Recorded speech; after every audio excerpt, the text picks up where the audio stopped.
Salut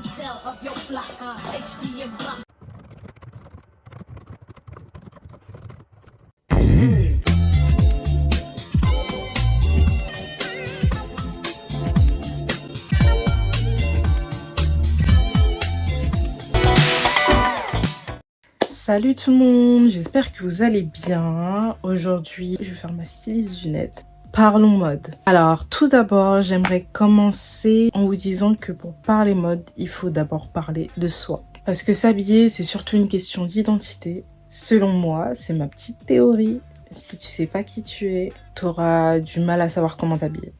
Je pense que le style, c'est pas seulement ce que tu portes, mais ce que tu dégages quand tu le portes. Donc, c'est pourquoi je vais vous expliquer comment bien se connaître nous permet de choisir les styles parfaits pour nous. C'est une vidéo cheat code. Alors, les vêtements qui nous vont, c'est les vêtements qui reflètent nos traits de personnalité. De manière générale, les vêtements, selon moi, ont des traits de caractère. Voilà, comme le jogging qui est décontracté, le blazer qui donne l'air sérieux. Et pour vous mettre dans le contexte, je vais développer avec deux célébrités que nous connaissons tous, Rihanna et Beyoncé.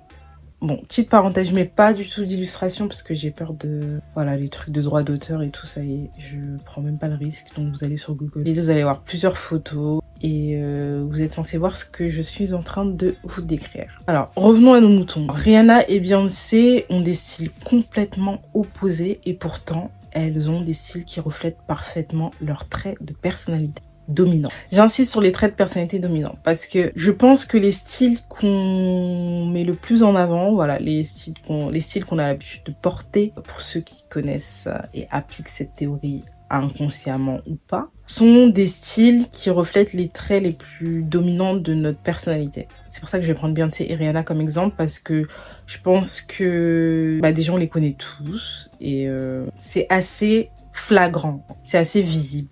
Et c'est le meilleur contraste selon moi pour évoquer ce que je vais vous expliquer. Alors, concernant Rihanna, on peut très bien voir que la plupart des styles lui vont, ou elle va à la plupart des styles. Voilà, Rihanna est aujourd'hui notre icône mode. Il fut un temps où c'était Lil Kim, d'ailleurs j'en parlerai juste après, mais aujourd'hui c'est Rihanna.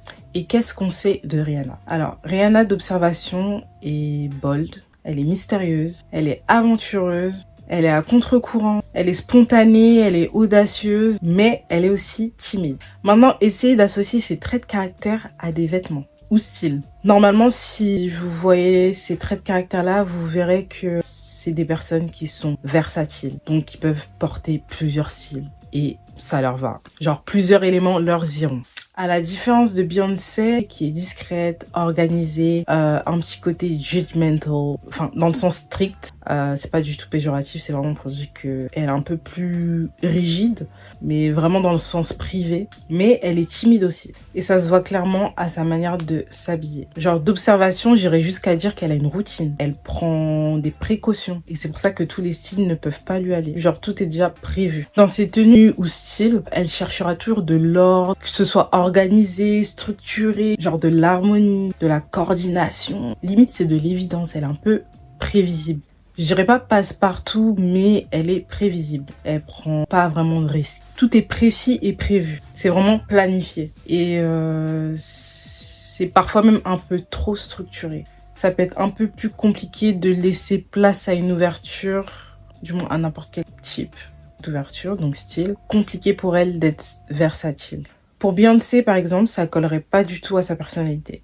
Et selon moi, c'est peut-être les personnalités les plus dures à habiller. Enfin, pour les stylistes. Mais voilà, le vrai cheat code pour être fashion, c'est se connaître. Savoir tes éléments dominants. Les deux sont créatives, les deux sont timides. Mais la première chose qu'on voit chez Rihanna, c'est qu'elle est audacieuse.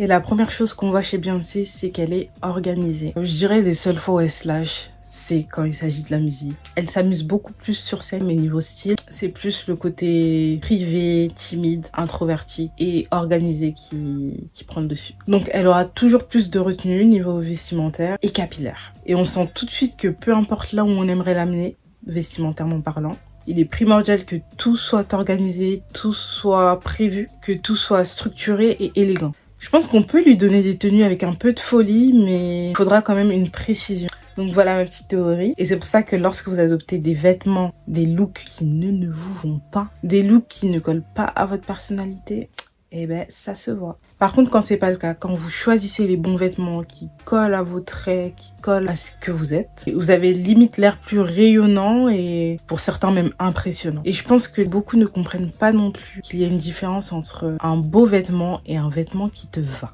C'est totalement lié. Un vêtement peut être magnifique sur un mannequin ou un influenceur, mais pas sur toi. Savoir s'habiller, c'est pas acheter ce qui est beau, c'est acheter ce qui te va à toi. Et c'est là que la connaissance de soi prend tout son sens.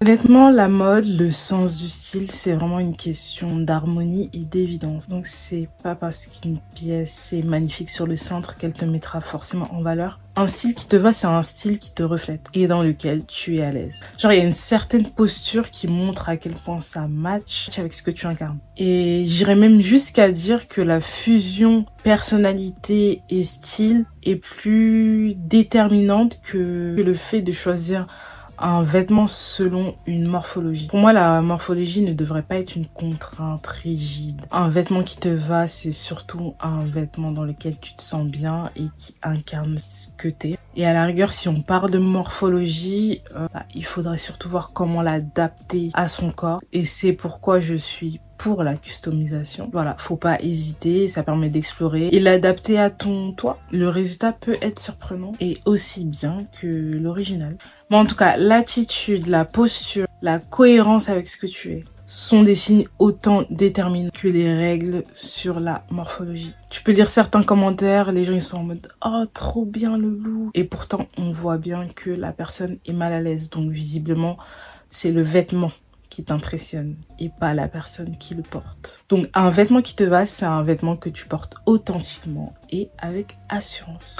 Et comme beaucoup ne font pas ce travail-là, on finit par un peu tous se ressembler. Même vêtements, même pose, même marque, ça crée des clones et ça révèle un manque d'identité. Je pense d'ailleurs à Lil Kim, qui pour moi est une personnalité intéressante quand on parle de mode. Voilà, on sait qu'à une époque, c'était l'icône, c'était une icône mode. Voilà, aujourd'hui on parle de Rihanna, mais à l'époque c'était Lil Kim. Elle formait un excellent duo avec Missa Hilton. Elle imposait des looks, elle était d'ailleurs à contre-courant. Beaucoup de polémiques. Elles ont marqué les esprits avec des tenues iconiques. Et je pense que Missa a su lire Lil Kim, donc je pense qu'elle l'a bien étudié et savait que ça collerait à sa personnalité.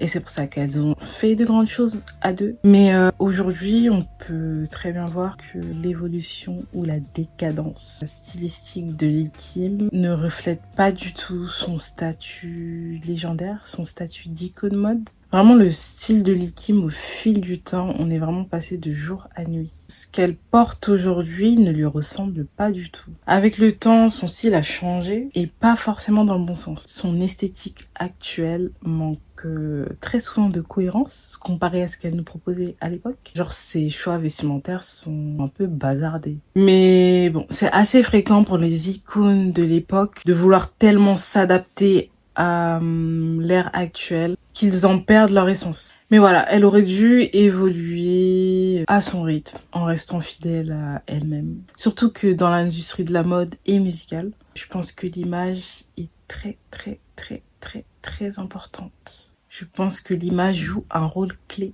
Et encore plus quand tu es une icône, une légende, que tu as traversé les airs, que tu es influent. Genre, pour moi, c'est ceux qui ont encore plus de pression parce que ils se doivent de conserver et cultiver leur statut. Et je vais prendre par exemple Missy Elliott, qui elle a toujours été atypique depuis les années 90. Voilà, elle avait son propre univers, ses propres looks. Et pourtant, on voit bien qu'encore aujourd'hui, elle est toujours fidèle à elle-même et qu'elle n'a pas changé en fait. Elle est toujours aussi atypique, toujours aussi fidèle à son univers et du coup c'est beaucoup plus cohérent. Elle a su évoluer sans perdre son ADN. Et je peux prendre aussi l'exemple de Rihanna, qui est aujourd'hui l'icône mode. Bah, écoutez, j'ai aucun doute sur le fait que même si elle était amenée à perdre en notoriété ou à disparaître voilà, des médias ou des tapis rouges, ou qu'elle finisse par se faire discrète ou quoi, bah elle sera toujours très mode, genre avec de très bons goûts. Styliste ou pas. Donc ouais, je souhaite vraiment à Lil Kim de revenir en force. Et ça porte à confusion parce qu'on se demande si tout venait de Missa en fin de compte. C'était tellement trop pour moi que je l'ai DM et je lui ai plus ou moins dit « Girl, let me be your stylist for free ». Et peut-être qu'elle a un styliste, mais là, ils font pas du bon boulot du tout, là. Parce qu'avec une carrière pareille, on peut pas laisser sa réputation mode se réécrire en fashion faux pas. Et d'ailleurs, en pensant à tout ça, je pense que justement cette obsession des gens pour savoir d'où viennent les vêtements des autres vient parfois d'un manque de vision personnelle. J'insiste sur le parfois parce que bien évidemment, tu peux vouloir un vêtement qui t'irait parfaitement bien, tu peux vouloir un vêtement que tu cherches depuis longtemps, tu peux vouloir un vêtement que tu trouves beau et que tu veux porter. Mais je pense que cette fainéantise pour beaucoup, ce manque d'effort, c'est aussi révélateur. Je pense que certains ne se rendent pas compte à quel point, surtout quand tu aimes la mode, il y a un vrai travail de recherche, tu mises sur les détails, ça va dépendre d'un individu à l'autre par rapport à ce qu'il recherche et ce qu'il veut pour lui. C'est très personnalisé en fait. En tout cas pour les personnes qui sont mode et qui aiment la mode et qui sont intéressées ou quoi. Voilà, faites une recherche plus approfondie de vous-même. Le style, c'est pas le lien d'une marque, c'est une lecture de soi. Ça, c'était beau. Et je pense que tant qu'on ne comprendra pas ça, on continuera de copier au lieu de créer. Et vraiment, je vais finir sur ça. On arrive à la fin de la vidéo. Ma petite conclusion, apprendre à s'habiller, c'est apprendre à se connaître. Ce n'est pas une question d'argent ni de marque, mais d'intention et d'assurance. Et surtout, la mode, quand elle est personnelle, ça devient un langage, ça devient un moyen d'expression et pas une imitation. Voilà, merci d'avoir regardé la vidéo jusqu'au bout. J'espère que vous avez aimé et que c'est un sujet qui vous intéresse. Et je vous dis à très bientôt dans une prochaine vidéo.